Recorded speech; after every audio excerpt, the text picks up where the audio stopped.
Broadcasting from Detroit's Cass Corridor, it's the Metro on WDET. I'm Tia Graham.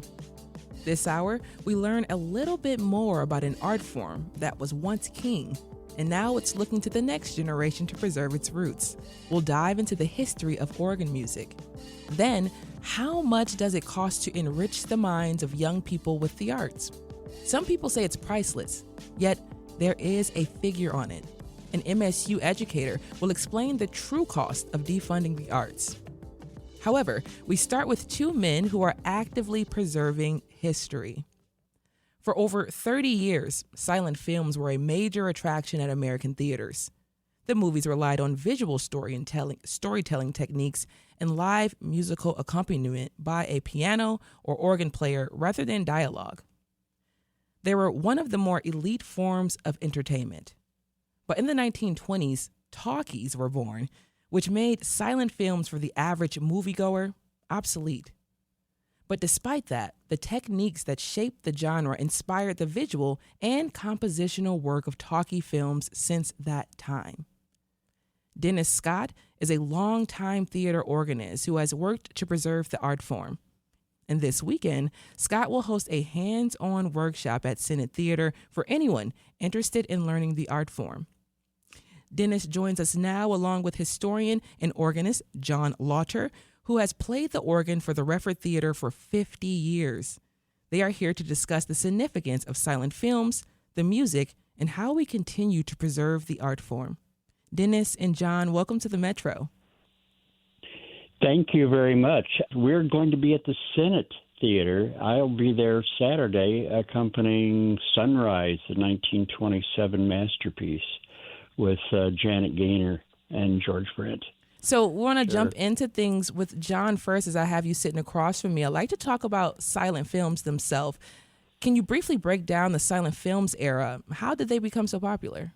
Well, it was a new art. It was a new art form, and film movies went from being these little 1 minute, 2 minute, 3 minute things that showed a train arriving in a station or a man kissing a woman. And that was revolutionary. People just had never seen this before. Around 1910 or so. Yeah. And they'd been to theater. They'd gone to theater, live theater. But the movies, as the art form grew around 1910, as Dennis says, they started to tell stories, a complete story, and go on for hours at a time, for an hour or roughly. And with that, this whole art form that we're still seeing today with a 2-hour movie was developed. Yeah. Amazing. Yes, this started in what they call the Nickelodeon era. People would pay a nickel. They would go into a little storefront, and there was nothing fancy about the Nickelodeons. There was a projector at one end of the room.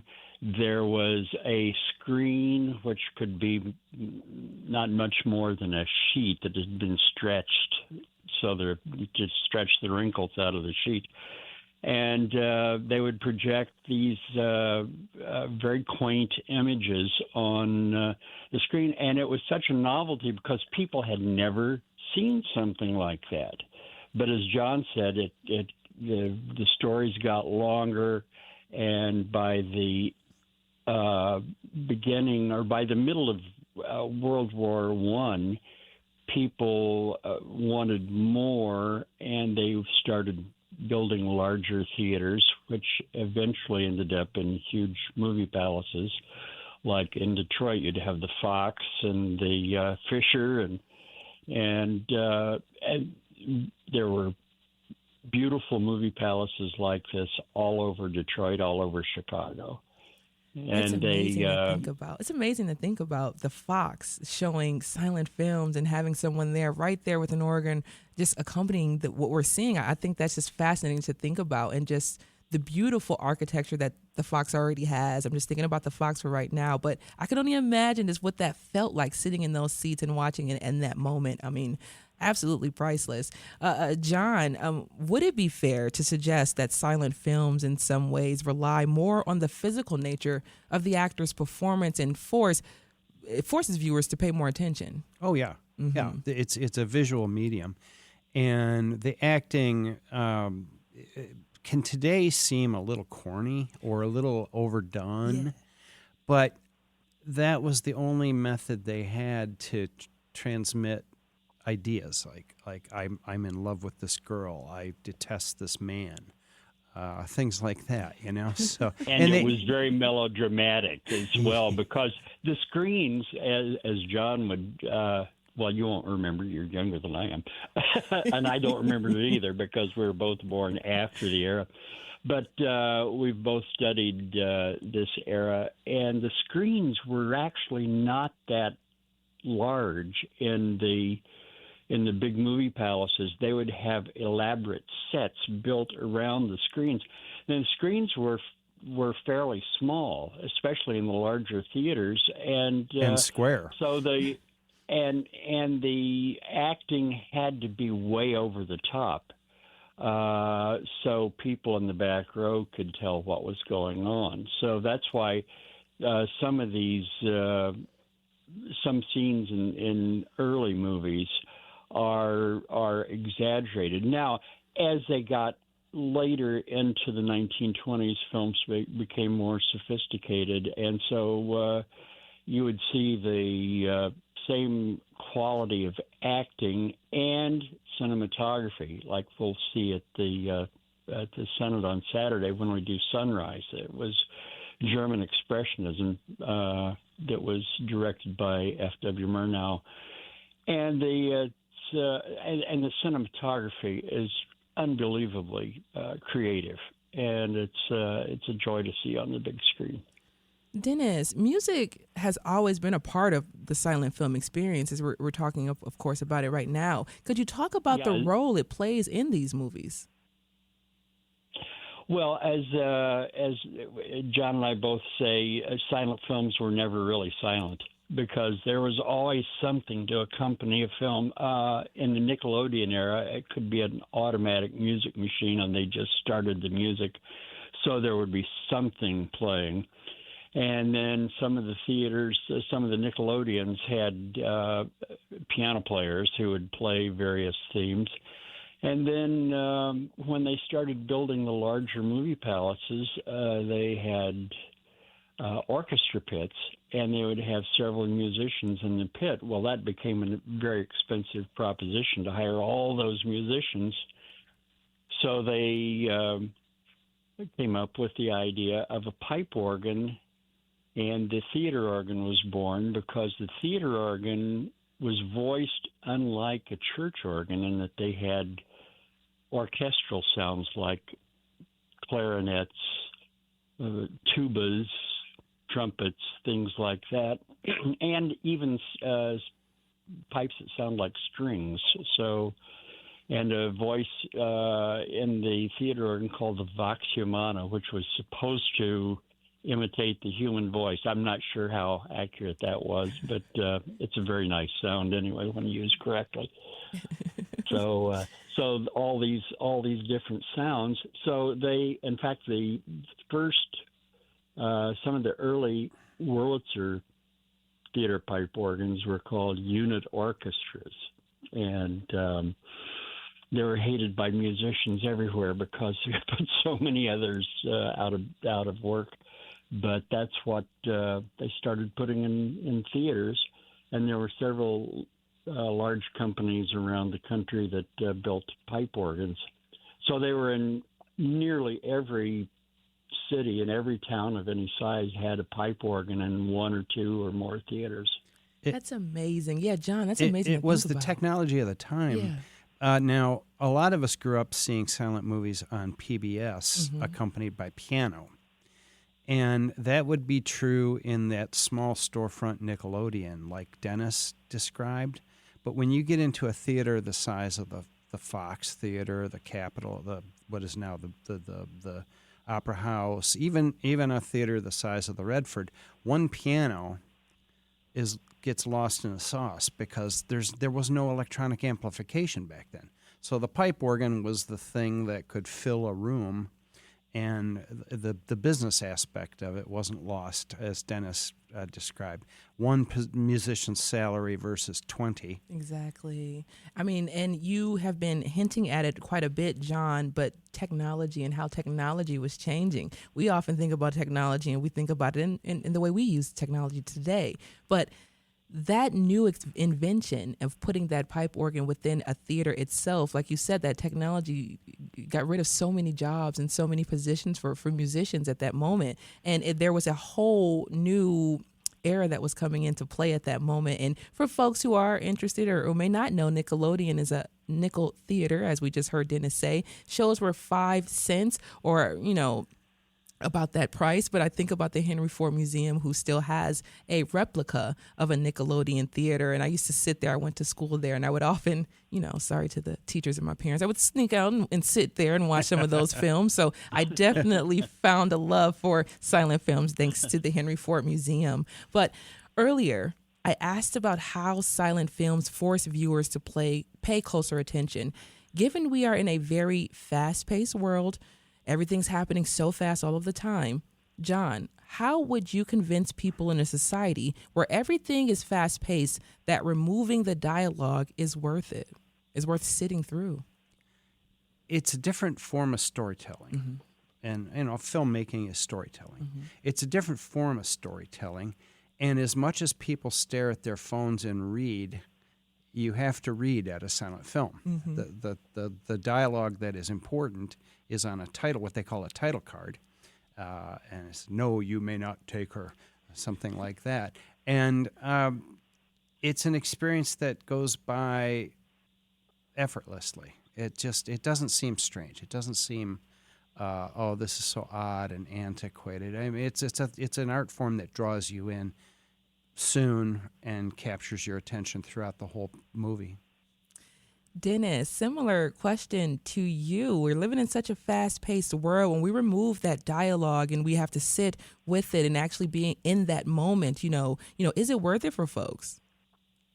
Oh, it's definitely worth it. This film that we're doing this weekend, I keep going back to that because it was such a groundbreaking film for its time. Every director had a different way of adding the dialogue by way of the title cards. And the title cards sometimes could be very plain, and there would be a lot of them. In other films, the title cards were more artistic, and they fit into the visual style of the movie itself. And you'll see that in this Murnau film. And in Sunrise, it's noted for using fewer title cards because the action in the film actually tells the story and tells it so beautifully. And so it's not like going to the theater now and seeing a foreign film where you have to follow every line of dialogue. It's actually on the screen because it's in a different language. It's really much easier than that because the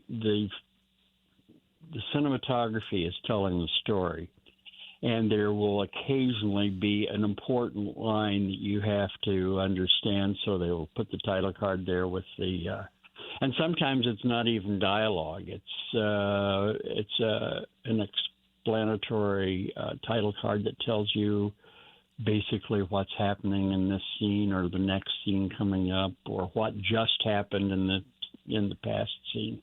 So it's a separate art form all its own. And I've played so many silent films where people get involved in the story, and I'm sure this has happened to John too, where you're playing the film and suddenly you might have several hundred people sitting behind you.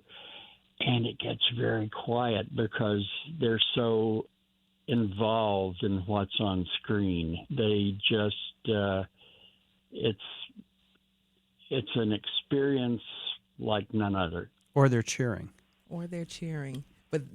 But what you do know, both of you, John and Dennis, is that they're present and they're there with you as you're playing, which is an amazing experience for any person who is in theater or in a theater experiencing that play or that movie at that moment. But I'm Tia Graham. You're listening to The Metro on 1019 WDET FM. And I'm currently speaking with John Lauter as well as Dennis Scott. Both are legacy organists. And we are going to go to a quick break and continue this conversation.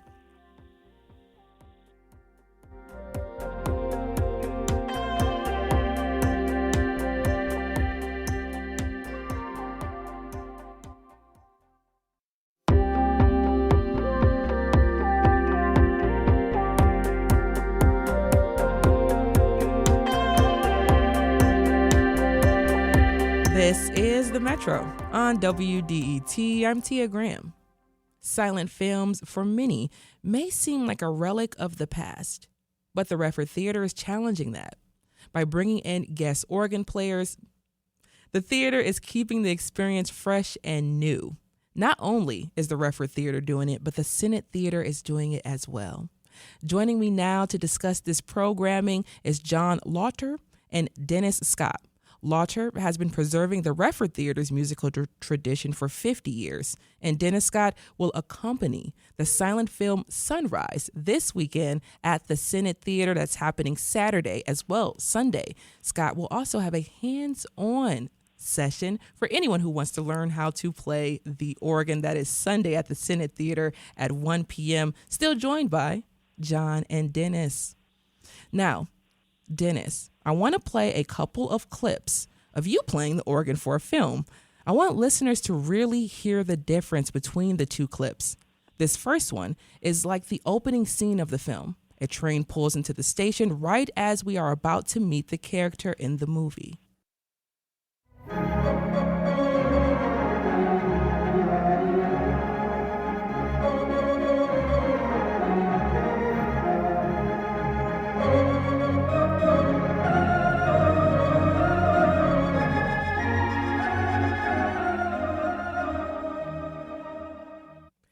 Now you heard that clip. Now I want to play another clip here showing how you change the mood of the music, Dennis. You play once we start meeting the character of the film.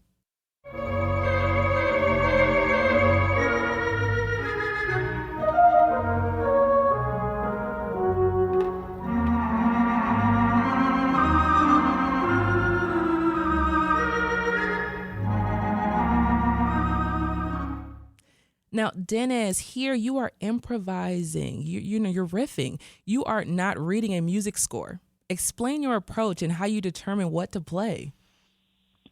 Well, I approach it all from an improvisational standpoint, and it's a different way of playing. It's everyone has a different style of preparing for a film. Some organists aren't improvisationists. They don't know how to really improvise, so they will follow printed lead lines or themes. And there, at one time, was a company.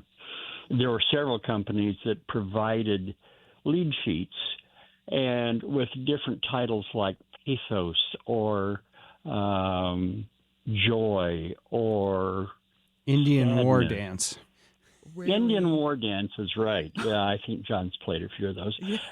And that's all it said. And that would be the only title given to, and there were reams of these. There were books of these, and if the organist had time to prepare in advance, which most times they did not have much time to prepare in advance in most smaller theaters,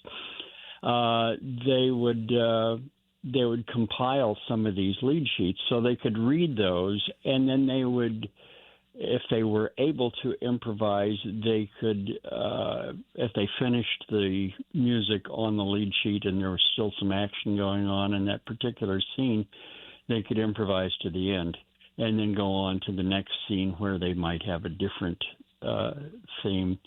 Some of the major films had music written for them for major themes, and that happened with some of the big films like Sunrise. Well, not Sunrise, but Seventh Heaven, and help me, John. What were some of the Charmaine? Charmaine, yeah. Erno Rapé was a composer of films for silent films. Some of the Harold Lloyd films had songs written especially for them. The Freshman had one called Freshie, and what was the other? Speedy had one called Speedy Boy. And I learned those. I got the sheet music and learned those and used those as the theme because, it was written for it, So really quickly, Dennis, go ahead. There was another film, the film that I played at the Redford last year, It. There was a song called She's Got It, which I interspersed in the score for that film last year at the Redford. So, and some movies have these, some movies don't have anything, and that also points out the organist had the advantage over an orchestra because the orchestra had to have all of their musicians on board playing the same music. All the parts written out.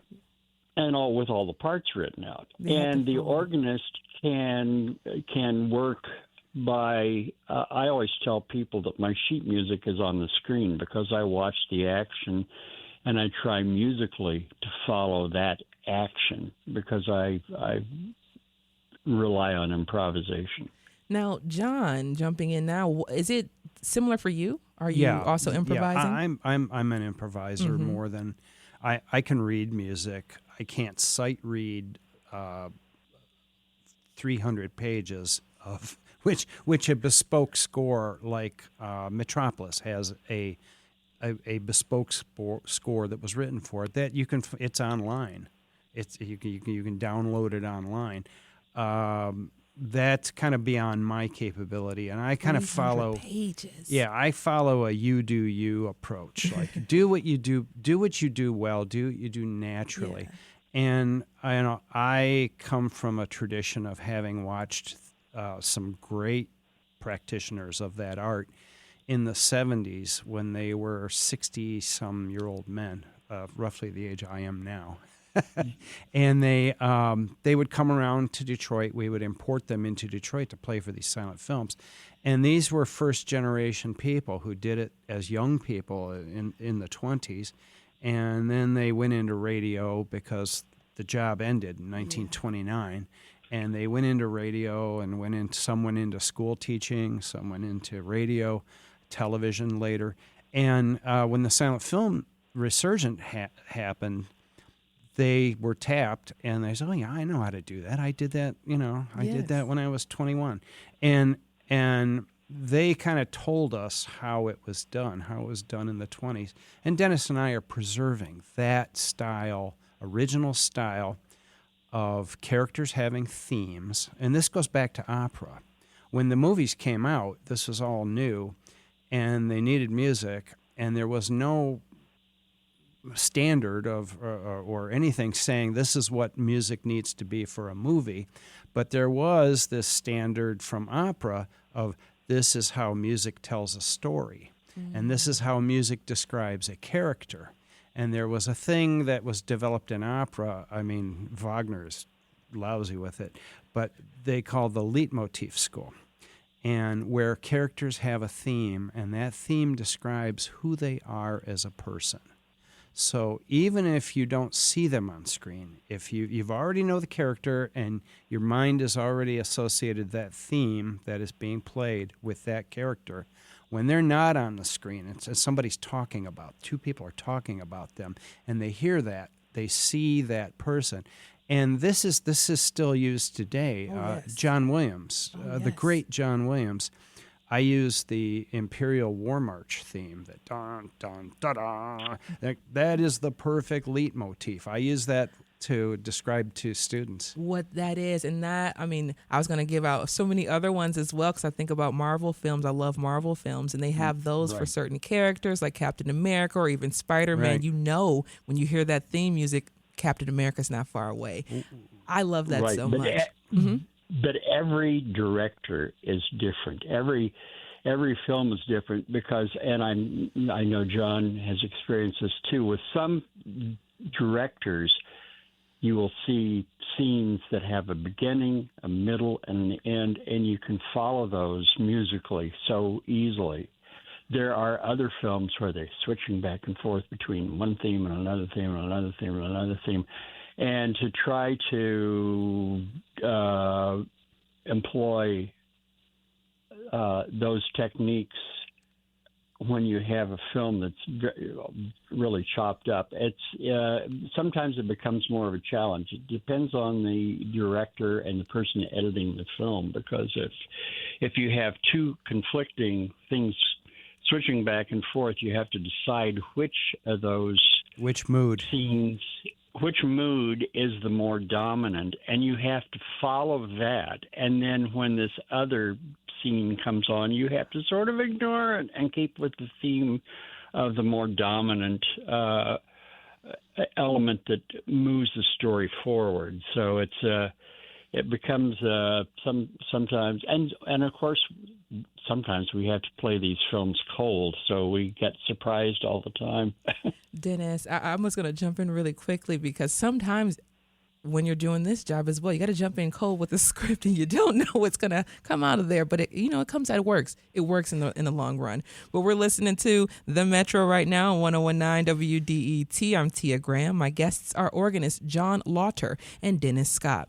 Lauter has been preserving the Redford Theater's musical tradition for 50 years, and Scott will be guest accompanying the silent film, actually, Sunrise, this Saturday at the Senate Theater. Sunday, he will also be conducting a hands-on experience for anyone who wants to learn the basics and beginnings of organ playing. So definitely want to help preserve that art form. Now, we were talking just a little bit about mood right now. I want to play some songs played on the theater organ, and I want you to tell me the mood of the song and why.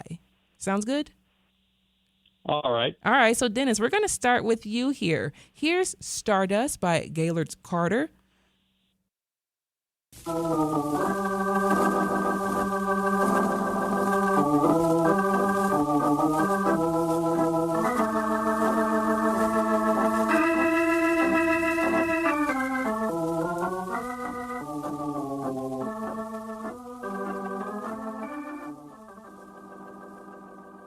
Dennis, what mood is that to you and why?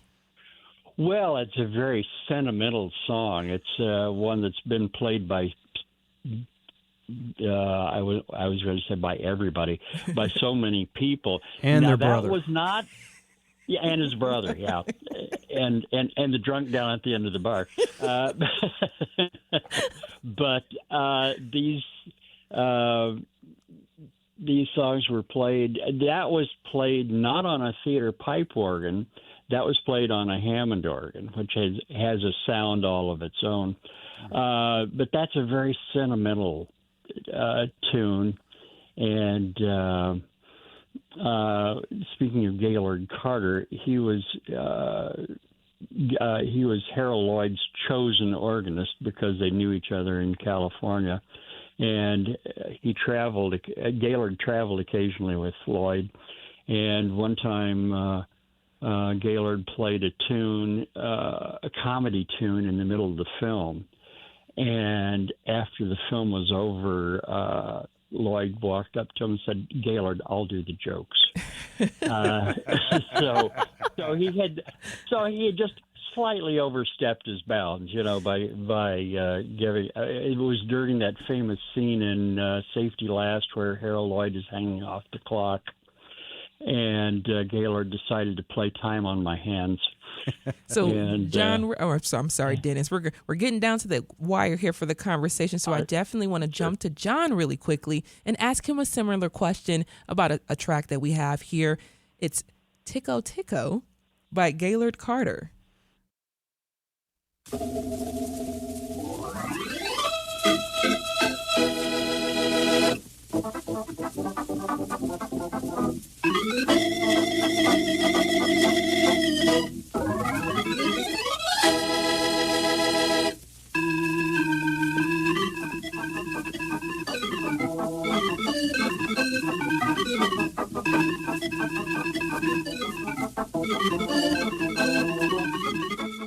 love this. I love it. He's giving Ethel Smith a run for her money. I mean, my gosh. But Fingers of Fury. But that to me evokes a Spanish, Latin America feel. And that's the thing in silent films. They deal with a lot of exotic locales. And, movies are escapism. And then silent films were, and the theaters themselves, the interior of the Fox, the interior of the Fillmore, it's all escapism. The films were set, they were all probably shot in Burbank, but they were shot trying to evoke Spain or Italy or Mexico and when they are in Spain, the music has to be Spanish. When they're in Paris, the music has to be French. When they're in Germany, the music has to be German. And Gaylord was one of the great practitioners that I learned from. I learned the art from sitting in these darkened balconies watching him do that work. He was the third silent film accompanist I saw. And then I saw him every year for 20 years accompany a lot of the great pictures. Honestly, just thinking about that legacy and learning and understanding what the city of Detroit has to offer, mentorship, learning from the greats and passing that along is something that Metro Detroit is so known for. And I love that we have that history and that legacy right here. John Lauter is an organist and has been preserving the art form for 50 years. Dennis Scott is also an organist and will be guest accompanying the silent film Sunrise this weekend at the Senate Theater. And this weekend as well, you can get behind the scenes sneak peek and learn the basics of playing the organ. It's happening at the Senate Theater Sunday at 1 p.m. I want to say thank you both for joining me on the Metro and explaining a little bit more, just a tidbit. That was just the tip of the iceberg of what it means to be an organist. Thank you very much. Well, thank you for having us. Enjoyed being here.